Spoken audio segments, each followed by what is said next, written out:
to all of you comrades that are with us today. May Mama Jolly's memory stick in your minds.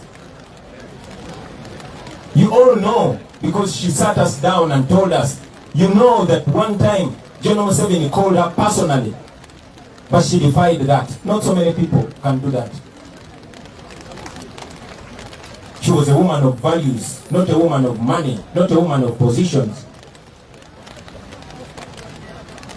Mama, we will miss you, but we can only say thank you.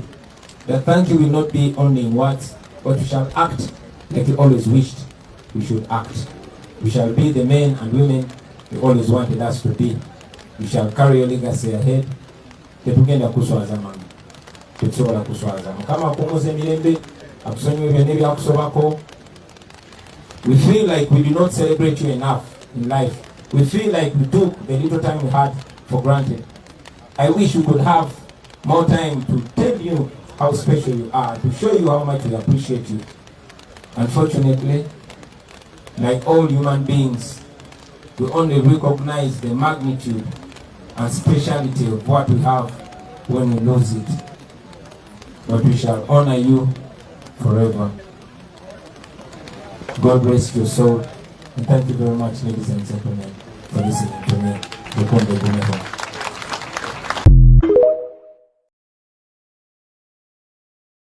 Ebyenno byebadde ebigambo bya President Robert Kyagulanyi Ssentamu mu mukolo ogw'okusiibula Mama Jolly, alaze enyiike n'okusaasira eri ab'enju ba mama.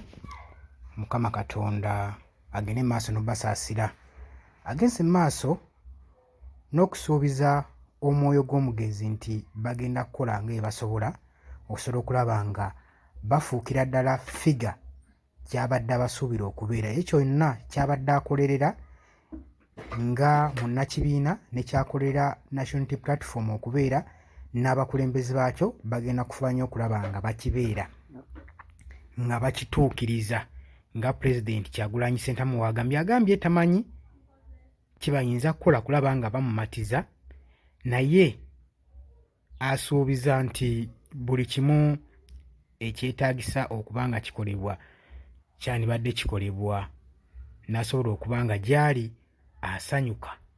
Naye embeera bw'etyo Mukama Katonda bw'atyo bwe yageze.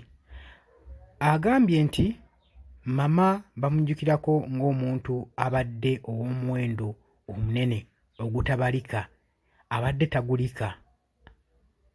Si ye muntu gw'obadde oyinza okufujjirira ensimbi, gw'obadde oyinza okuwa enguzi okusobola okulaba ng'oyisaawo ky'oyagala. Abadde muntu wa muwendo nnyo n'okusinga ku ssente. Bino bibadde bigambo bya President Robert Kyagulanyi ng'agezaako okusiibula omwoyo gw'omugenzi wakati mu nkuba mu nnyiike, newankubadde President Robert Kyagulanyi Ssentamu akyalinamu obukosefukosefu, naye alaze ensi nti ne bwe kaba kaseera kakazigizigi akyasobola okuba nga ayimiridde. Mu bulamu omuntu ky'otakkirizanga kwe kugwa n'ogwira ddala, wabula woogwa sigala ng'olaga mulabewo nti osigadde oyimiridde. Olwo n'omulabewo bw'ajja ofuna okutya okulaba nti nno gwalwanagana naye musajja. Baganda bange mbanirizaako nnyo, mbategeeza nti ku Yugi Updates TV kosinza okuba nga otuwuliriza, mwebale kwekuumira ku mayingo gano aga Yugi Updates TV. Baganda bange abali e Bulaaya, abali emitala w'amayanja, mbanirizaako nnyo, mwebale kwekuumira ku Yugi Updates TV.